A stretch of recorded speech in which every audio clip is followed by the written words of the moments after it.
Ito ay para sa mga small and sa small content creator lang na ang followers is nasa 10k, ganyan. Tapos meron silang may kita ng mga nasa 6k lang. Ang ginagawa kasi ng mga ganyang klaseng content creator, lalo ng mga nasa 10k lang. Depende na lang sa inyo, ha? Wala akong pinatatamaan sa inyo. Base lang to sa aking experience. Baka mamaya umipik-ipik kayo dyan sa akin, wala naman akong pakialam sa mga nararamdaman ninyo.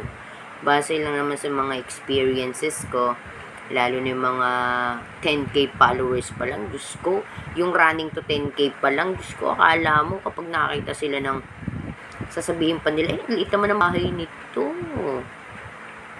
Hindi ka na may pag-engage, ganun.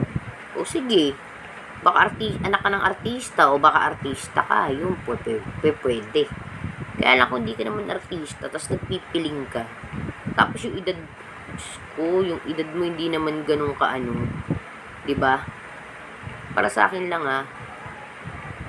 wag mong husgahan yung content creator, lalo na small content creator, kung nakikita mo na 1,500, kung nakikita mo 2k lang ang followers, 3k, 4k, bakit? Ano ka ba? Bakit yung 10k ba sa tingin mo malaki na? Running to 10k ka pa lang naman. Hindi ka pa talaga magti-10k, diba? Tapos kung laitin mo yung mga maliliit na content creator, babasihin mo sa bahay niya. Babasihin mo sa followers niya. Ano yun? Bakit? Anong pinaglalaban mo? Diba? Sa tingin mo ba kung walang maliit na content creator, lalaki ka? Lalaki ka ba? Hindi. Lalo na yung mga content creator ngayon, lahat yan nagmabakasakali lang Sa totoo lang may mag-boom ng video nila, thank you Lord, diba? Pero ikaw, wala ka naman napapatunayan kasi 10k ka pa lang, running to 10k ka pa lang. Ayoko na mag-mention ng name. Pero, napakaangas mo naman, diba? Ang angas mo. Naangasan ako sa'yo. Diba? Sobrang galing mo. Sobrang galing mo, naiinis mo ako. Char. Diba? Huwag ka magbabase sa, sa followers, tol. CC.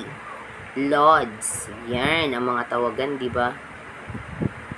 Pag nakita mo maliit na content creator, bakit? Kung maganda naman yung video, ba't di mo suportahan? Diba?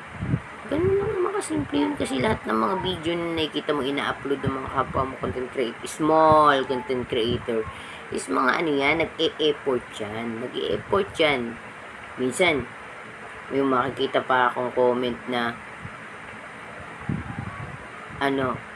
enjoy. Ibig sabihin, pag sinabi enjoy, hindi tinapos yung panonood. Tinignan lang yung umpisa. Pero yung katapusan, hindi nila alam kung ano yung nangyari sa katapusan.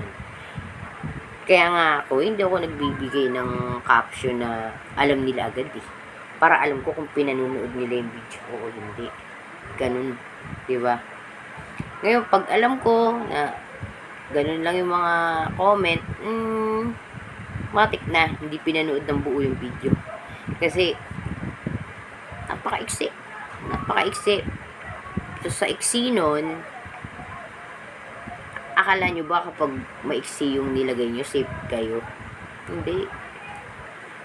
Alam na nag-upload na content creator kung yung video niya pinanood mo.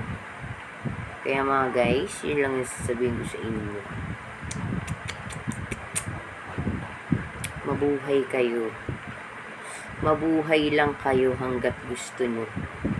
Kaya yun lamang post, and thank you post. Subscribe. Ganun ba yan?